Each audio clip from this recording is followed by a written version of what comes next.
کہ مرشد وہ ہو جو کیفیات نبوت کا امین ہو. ہر بندہ مرشد نہیں ہوتا. یہ تو رواج ہے نا، ہم نے رسم بنا لی کہ ٹوٹل کا ایک بندہ، اسے شرینیاں دی، ہم سمجھا ہمارا عذاب اس پہ چلا جائے گا. وہ تو قیامت کو سمجھ آئے گی. مرشد وہ کہلا سکتا ہے جو برکات نبوت کا صرف امین نہ ہو، آگے تقسیم کرنے کی حیثیت بھی رکھتا ہو.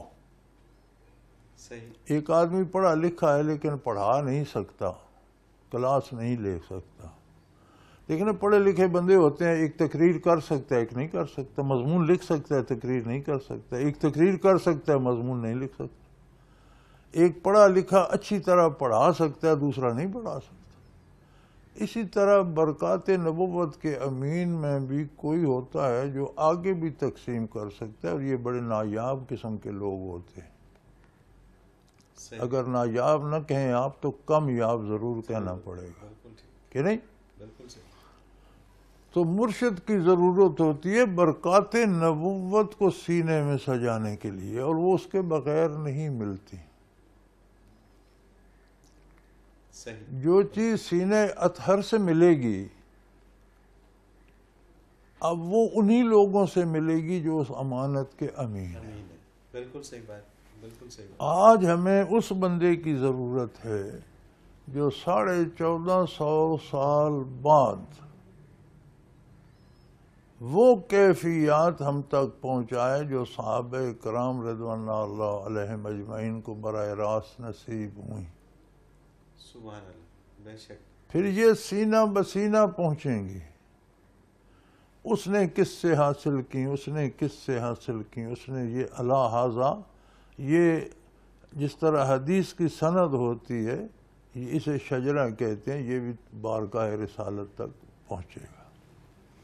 پھر اس کا امتحان یہ ہے کہ جب آپ کسی مرشد کی خدمت میں جاتے ہیں، کم از کم آپ کو گناہ کڑوا لگنے لگے اور نیکی میٹھی لگنے لگے. یہ کم از کم ٹیسٹ. سبحان اللہ. سبحان اللہ. اگر یہ نہیں ہے تو ایک مرشد کا بوجھ لادنے کی ضرورت کیا ہے؟ بالکل صحیح. ایک اور بوجھ اپنے اوپر کیوں لا لیں؟ بالکل صحیح. ایک کیفیت، ہلکی سی جھلک یہ تو آئے. قرآن کریم صحابہ کی تعریف کرتے ہوئے فرماتا ہے کہ اللہ کریم فرماتا ہے، میں جانتا ہوں کہ تمہیں گناہ یا نافرمانی بہت تلخ لگتی ہے اور تمہیں نیکی میں بڑا مزہ آتا ہے، تو میں تمہیں اور برکات عطا کر رہا ہوں کہ تم اس کے حقدار بنتے ہو. سبحان اللہ. یہ مفہوم ہے اس آیت کریمہ کا. کیا بات ہے جی. تو مرشد کے پاس چند لمحے بیٹھے ہیں، کم از کم اتنی دیر تو یہ احساس زندہ ہو جائے کہ یار برائی کڑوی شے ہے، تلخ ہے، زہر ہے، نہیں کھانی چاہیے، نیکی اچھی. بالکل صحیح. اور اگر وہ تربیت کرے تو پھر انوارات و برکات آئیں، کیفیات آئیں، حالات بدلیں، نمازوں میں تبدیلی آ جائے، نیکی میں ایک اور لذت آگے کی آ جائے.